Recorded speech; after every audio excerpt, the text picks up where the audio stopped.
Coucou les amis, j'espère que vous allez bien. Voilà, nous retrouvons aujourd'hui pour la petite saga de l'été consacrée au fascia et à la fasciathérapie. Et je vous propose aujourd'hui de vous parler de à quoi ça sert et pourquoi faire de la fasciathérapie. La semaine dernière, si vous avez suivi les épisodes précédents, donc je vous ai parlé des fascias, ces enveloppes de tissu qui se trouvent à l'intérieur de notre corps et qui permettent de soutenir, de protéger, de nourrir aussi les différents organes, les os, les muscles qui sont dans notre corps. Et donc, pourquoi travailler sur les fascias et pourquoi faire de la fasciathérapie ? Alors en fait, lorsqu'on intervient sur les fascias par un toucher dont je vous ai déjà un petit peu parlé au début de cette série, pour vous dire que c'était vraiment un toucher très doux et très particulier, on va amener différentes actions en fait. Lorsque la main du thérapeute agit sur les tissus, elle va leur permettre de se relâcher, de se détendre. Si vous vous souvenez bien, la semaine dernière, je vous expliquais que les fascias, ils avaient cette capacité de se tendre et de se relâcher. Donc, lorsque les fascias se relâchent, ça va avoir plusieurs effets en fait sur notre corps. D'abord, le fait que les fascias se relâchent, ça va permettre aux tissus d'être mieux irrigués, puisque dans le réseau des fascias, vous avez tout le réseau artériel, veineux, lymphatique aussi, et nerveux qui circulent. Donc, il y aurait une meilleure irrigation des tissus. Ça veut dire aussi que les cellules vont recevoir de manière optimale les nutriments dont elles ont besoin pour bien fonctionner. Les déchets vont être également mieux éliminés à travers le sang et la lymphe. Il y a aussi une meilleure oxygénation puisque le sang transporte l'oxygène donc qui va s'opérer au niveau des cellules, ce qui fait qu'on va avoir un meilleur déjà niveau d'énergie de la cellule en elle-même qui va être plus tonique, plus dynamique, qui va mieux faire son travail, je dirais. Et évidemment, ça va avoir des répercussions sur tout le corps et sur votre état général. Les liquides donc circulant mieux, ça veut dire aussi que les tissus sont mieux hydratés, mieux nourris, et cela va aussi agir sur votre système nerveux. Puisque, comme je le disais en commençant cette vidéo, dans le réseau des tissus, des fascias, passe aussi tout le réseau nerveux. Et donc, lorsque les tissus se relâchent, eh bien, évidemment, ça a une action sur le système nerveux que ça va aider à rééquilibrer. Vous savez que notre organisme, il est régi par un système nerveux qu'on appelle le système nerveux autonome, qui fonctionne avec deux phases en alternance.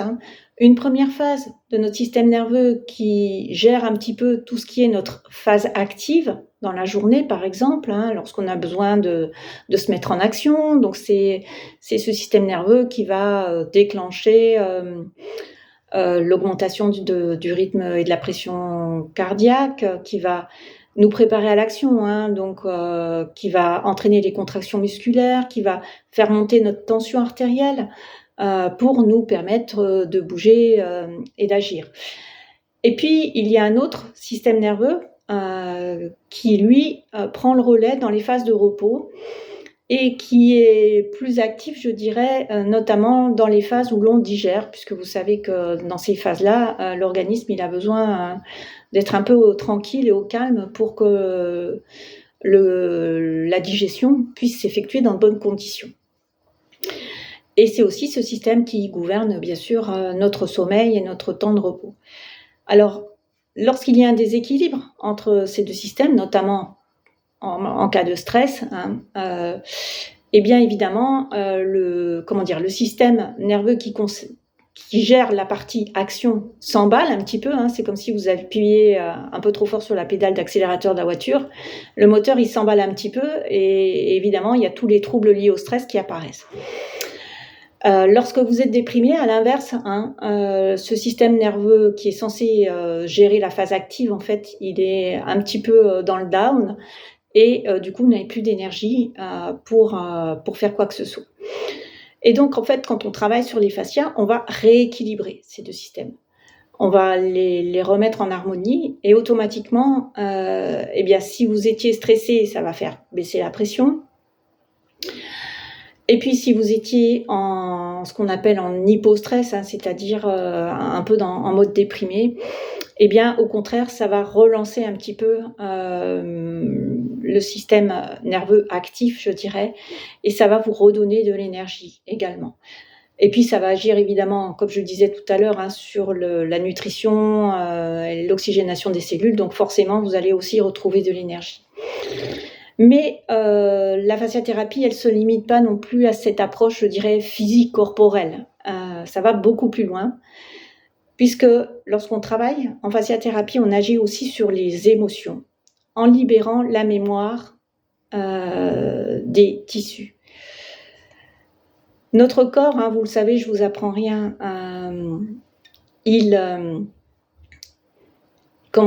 quel mot je pourrais employer? Notre corps, il garde la mémoire de nos émotions. Et que ça se passe comment, cette mémoire des émotions? Une fois qu'on a dit ça, on a tout dit, on n'a rien dit. En fait, on s'est aperçu que la mémoire émotionnelle de notre corps, elle se loge dans les fascias, dans les tissus, justement. Et ça, c'est quelque chose que j'ai pu observer de très nombreuses reprises dans ma pratique. Lorsque je touche une personne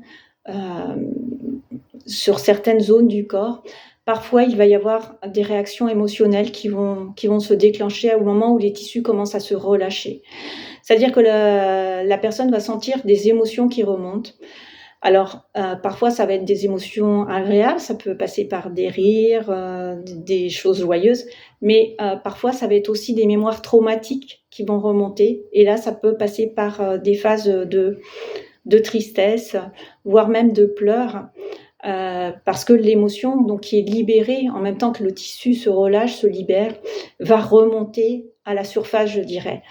Alors, parfois, le souvenir qui est directement lié à cette émotion va lui aussi se raviver, se réactiver, et donc la personne va l'exprimer parfois, c'est-à-dire dire « Ah bah oui, effectivement, là, ça m'a rappelé quand vous étiez sur cette zone-là, ce qui m'est arrivé, par exemple, quand j'avais 10 ans, j'étais tombée de vélo et je m'étais fait mal au genou et j'avais complètement oublié ça, mais le fait que vous travaillez sur cette zone-là, ça a réveillé cet événement. » Parfois, il y a simplement l'émotion qui remonte sans que la personne ait le souvenir de ce qui s'est passé, du lien entre l'événement qui a eu lieu et l'émotion que ça a déclenché. Je dirais qu'à la limite, le plus important, c'est déjà que l'émotion remonte et ressorte, même si la conscience de ce qui s'est passé n'est pas là. Et donc, vous voyez que la fasciathérapie, elle a finalement non seulement une action physique, corporelle, dans la matière, je dirais. Elle a une action émotionnelle aussi, puisqu'elle va libérer des mémoires traumatiques du passé, mais elle va même aller parfois beaucoup plus loin, et ça, ce sont des choses que j'ai observées. C'est-à-dire que parfois, elle va aussi agir pour libérer des mémoires dont on a hérité dans notre ADN. Puisque vous savez peut-être que lorsque l'on vient, on arrive avec tout un bagage d'ADN. Et dans ce bagage, évidemment, il y a aussi les mémoires que nos ancêtres nous ont transmises. Ça va être des mémoires en lien avec le corps, mais aussi avec des émotions qu'ils ont pu vivre et qui ont pu être pour eux-mêmes des traumatismes. Et donc, parfois, il y a des choses aussi qui se libèrent en travaillant sur les tissus, qui vont libérer quelque part des choses qui ne vous appartiennent pas, mais dont vous avez hérité dans vos bagages en arrivant ici, dans cette vie-là. Voilà, alors tout ça c'est très intéressant, évidemment c'est passionnant de l'observer pendant les séances.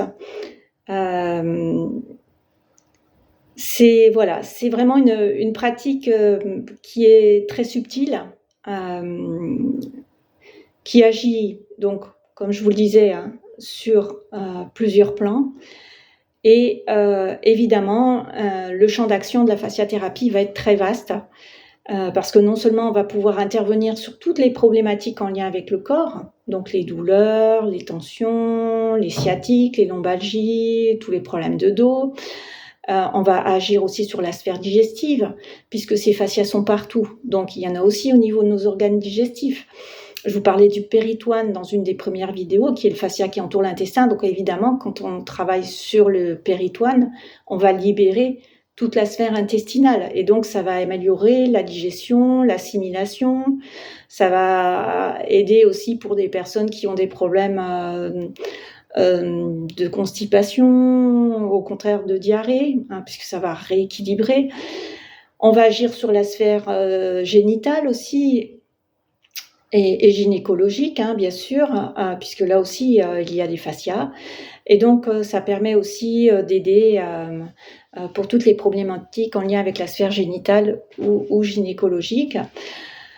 On agit sur le stress, comme je vous l'ai expliqué, puisque on agit également sur le système nerveux, donc un effet d'apaisement, un effet de rééquilibrage du corps, meilleure nutrition, meilleure assimilation, meilleure respiration aussi du corps. Et avec tous ces effets, en fait, vous voyez que la sphère d'action, je dirais, de la fasciathérapie est énorme. Elle est énorme. Pour autant, il y a quand même certaines restrictions, c'est-à-dire qu'il y a des contre-indications médicales à la fasciathérapie. Il y en a peu, mais ces contre-indications, essentiellement, elles concernent donc les personnes qui souffrent d'hypertension et qui n'ont pas de traitement médical. Elles concernent aussi les porteurs de pacemaker, puisqu'il y a un risque de dérèglement des appareils, et toutes les personnes qui prennent des traitements à base d'anticoagulants et qui ont qui ont un effet sur le flux sanguin. Et puis, il y a une dernière contre-indication qui concerne les futures mamans. En dessous du 3e mois de grossesse, on ne peut pas faire de soins. Mais par contre, à partir du 3e mois, c'est intéressant de faire des séances de fasciathérapie parce que ça va aider énormément la future maman qui a souvent des tensions avec le bébé qui prend de plus en plus d'espace et qui pèse de plus en plus. Et puis, ça va aider aussi le bébé à mieux trouver sa place, je dirais, et à bien se préparer pour l'accouchement. Voilà, vous en savez un petit peu plus sur le pourquoi faire de la fasciathérapie. J'espère que ça vous a intéressé. Là encore, n'hésitez pas à mettre des commentaires, à poser des questions. J'aurai toujours un grand plaisir à vous lire et à y répondre. Et puis on se retrouve dans une semaine pour la prochaine vidéo sur les fascias. Et là, je vous parlerai un petit peu de mon expérience avec cette pratique et du toucher en fasciathérapie. Je vous souhaite une belle semaine. À bientôt. Ciao, ciao.